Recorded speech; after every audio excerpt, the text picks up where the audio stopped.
Ekoprogres je moderná a rýchlo sa rozvíjajúca spoločnosť založená v roku 1990. Hlavným zameraním firmy je čistenie komunálnych a odpadových vôd, ktorých znečistenie je možné odstrániť biologickým spôsobom. Spoločnosť Ekoprogres má zastúpenie v mnohých krajinách Európy, ako napríklad Veľká Británia, Nórsko, Rakúsko, Poľsko, Česká republika.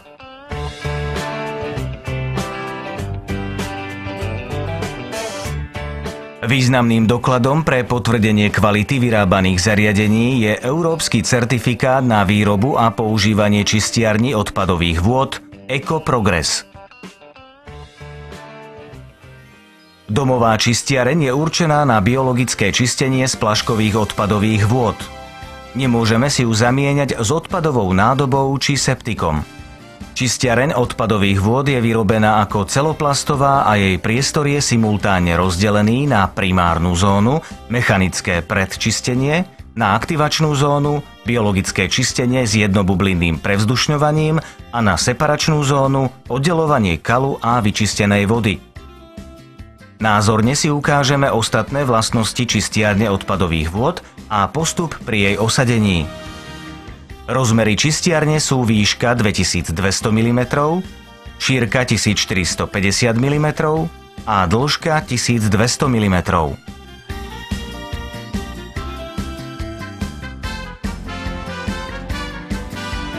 Pre osadenie čistiarne odpadových vôd po zameraní miesta osadenia si urobíme výkop so skosenými stenami podľa súdržnosti zeminy do hĺbky 2500 mm odrastlého terénu o pôdorysnom rozmere 1600 x 1600 mm, ktorý na dne zarovnáme.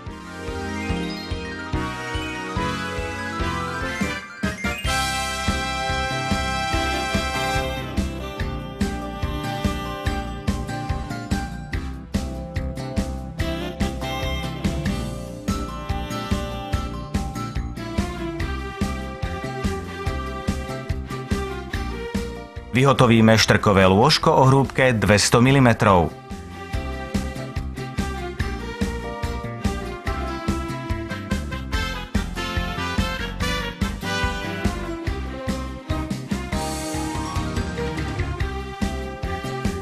Na zhutnené lôžko zabetónujeme roznášaciu dosku o rozmere 1450 x 1200 mm a hrúbke 100 mm.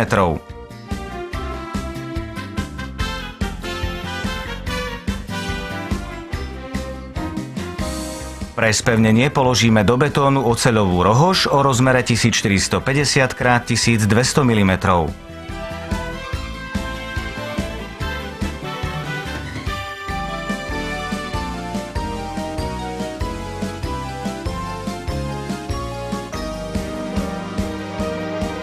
Po zhotovení základu necháme betón dostatočne vytvrdnúť približne 48 hodín.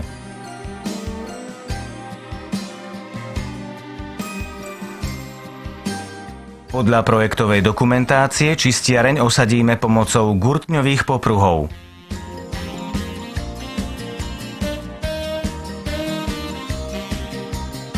Po osadení na betónové dno ju vyrovnáme do smeru a skontrolujeme vodorovnosť osadenia. Prítokové hrdlo na čistiarni nasmerujeme k smeru prítokového potrubia a odvod vyčistenej vody nasmerujeme k otvoru odtokového potrubia. Pred začatím obetónovania a obsypávania musíme čistiarene napustiť vodou po havarijný prepad. Skontrolujeme, či sa v priestore nenachádzajú cudzie predmety, ktoré by ju mohli poškodiť. Nádrž čistiarne nevyžaduje izoláciu proti úniku vody, je vodotesná. Po napustení vodou ju môžeme postupne obetónovať a obsýpať. Čistiareň obetónujeme do výšky 800 mm nad základovú dosku suchým betónom. Nádrž nesmieme obsýpať alebo obetónovať prázdnu, mohlo by dôjsť k deformácii stien.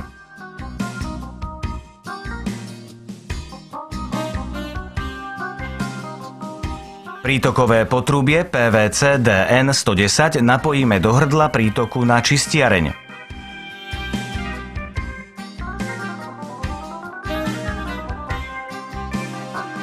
Prítokové potrubie s hrdlom prilepíme lepidlom určeným na lepenie PVC potrubí. Odtokové potrubie PVC DN110 napojíme cez gumové H tesnenie DN110 do odtoku vyčistenej vody. Gumové H tesnenie pred montážou potrubia namažeme vazelínou alebo indulónou. Položené potrubie vyspádujeme v smere k čistiarni. Spoje potrubí po obsypaní obetónujeme. Po pripojení prítokového a odtokového potrubia čistiareň dosypeme zeminou po gumové tesnenie DN110, otvor pre chráničku. Na nástavci je na osadenie chráničky otvor s gumovým tesnením o priemere 110 mm, do ktorého zasunieme chráničku.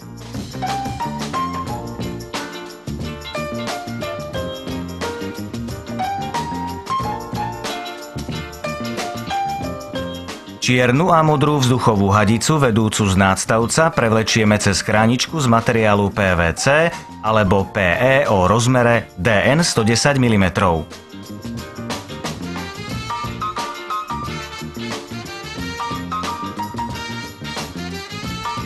Po osadení a napojení potrubia pripojíme riadiacu jednotku do miestnosti so suchým, neprašným a teplým prostredím, napríklad v kotolni, garáži alebo pivnici.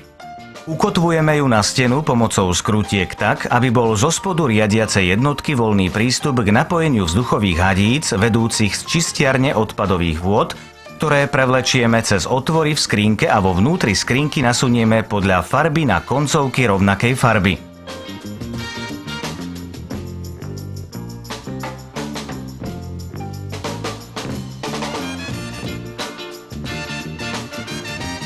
Konce vzduchových hadíc zaistíme voči uvoľneniu sponov.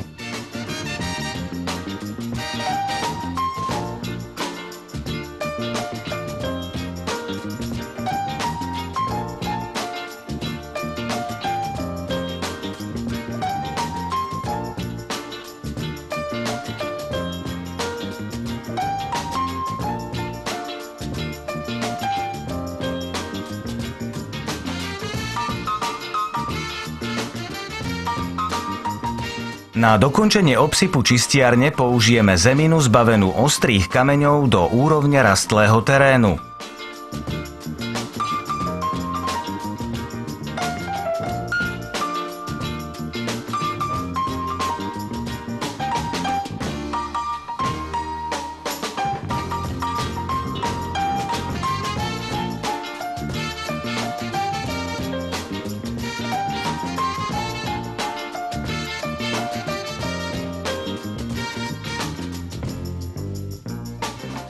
Pred elektrickým napojením riadiacej jednotky skontrolujeme, či je v ľavej dierke zástrčky pripojená fáza, či je zásuvka samostatne istená ističom pre príkon 60 W. Elektrická sústava, na ktorú pripojíme zástrčku riadiacej jednotky, musí spĺňať požiadavky normy pre 3. stupeň ochrany voči nebezpečenstvu prepätia a blesku. Postup kontroly pred začiatkom používania. Skontrolujeme hladinu vody, ktorá má byť vo výške havarijného prepadu. Skontrolujeme pripojenie riadiacej jednotky k sieti.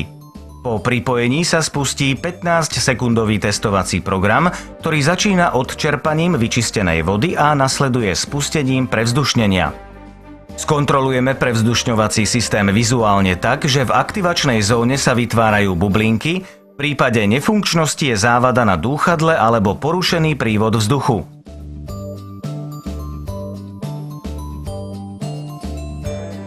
Oživenie očkovacím kalom a uvedenie do prevádzky.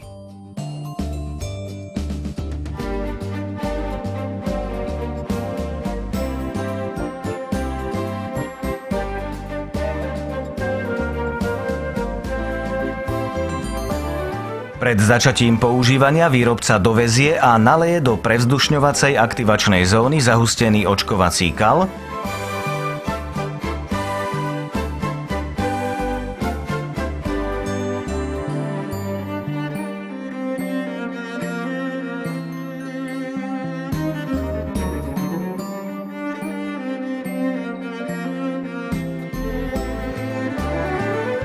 Prevedie skúšku koncentrácie aktivovaného kalu v odmernom valci, kde minimálna koncentrácia po 30 minútach sedimentačnej skúšky bude 100 ml na liter. Výrobca zaškolí zákazníka do prevádzky a obsluhy čistiarne odpadových vôd a skontroluje funkčnosť signalizácie poruchy na prednej strane riadiacej jednotky. Signalizácia poruchy môže signalizovať výpadok elektrickej energie, poškodenie dúchadla, poškodenie membrán na dúchadle, pokles tlaku, zvýšenie tlaku, poškodenie riadiacej jednotky a kontroluje všetky funkcie čistiaceho procesu. V deň uvedenia do prevádzky zákazník presne o 18. hodine musí vykonať aktivovanie riadiacej jednotky tak, že na 5 sekúnd odpojí riadiacu jednotku od napätia a znovu zapne. Po každom prerušení elektrickej energie sa musí aktivovanie riadiacej jednotky zopakovať presne o 18. hodine. Každé 3 mesiace alebo podľa potreby kontrolujeme čistotu filtra na dúchadle, ktorý je umiestnený pod krytom.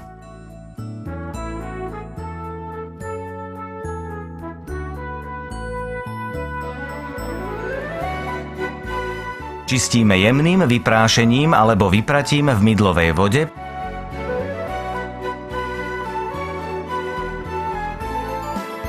Pri väčšom znečistení ho vymeníme.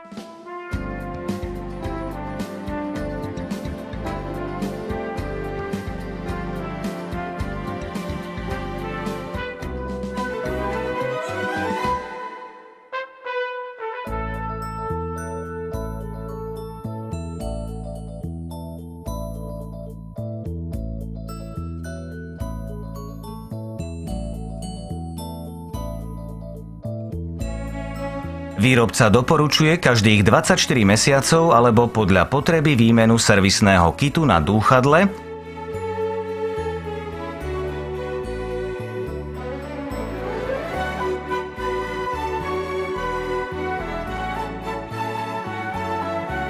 servisný kit obsahuje membrány, kryty membrán, filtračnú vložku a tesnenie krytu.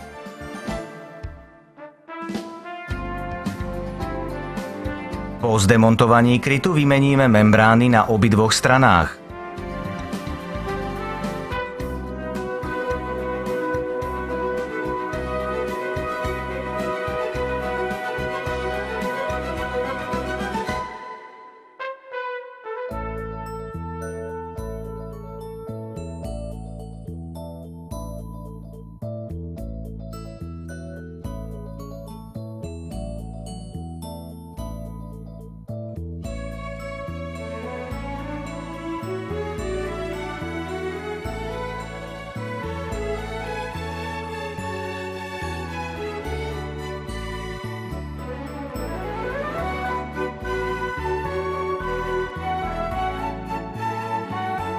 Kryt namontujeme naspäť a dúchadlo osadíme späť do riadiacej jednotky. V zimnom období odstránime sneh z manipulačného priestoru a z okolia čistiarne odpadových vôd. Poklop na čistiarni musí byť odvetraný, nesmie sa vzduchotesne uzatvoriť. Do prevádzkového denníka zapisujeme pravidelné práce spojené s prevádzkou čistiarne odpadových vôd.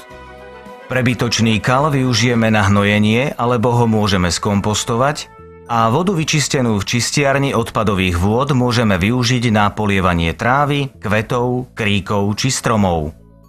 Čistiareň odpadových vôd tak uspokojí každého zákazníka, ktorému nie je ľahostajné jeho okolie a záleží mu na čistom a zdravom životnom prostredí.